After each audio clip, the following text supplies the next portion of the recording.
Here's a small inverter. It looks like this. It's a 75-watt inverter for 12-volt plugs. That is for the car. And here's the 220-volt output, but that is very loose. So if I connect a 220-volt plug there, notice how easily it can be moved. It is loose. So to avoid that problem, I added a plug. So it's exiting there on the lower part there, so it's not influencing the original plug, just in case you want to use that one, like so. It's below.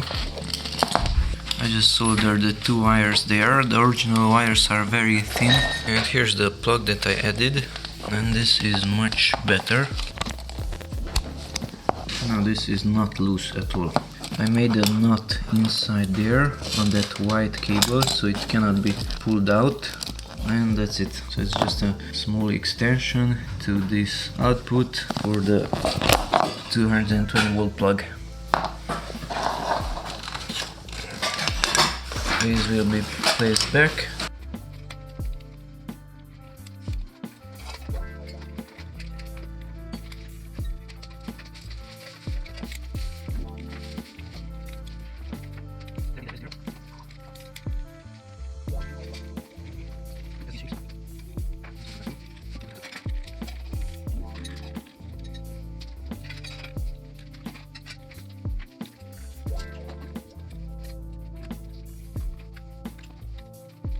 It's just a small inverter with an extended output from 12 volts to 220 volts. And it's a small one, it's only 75 watts.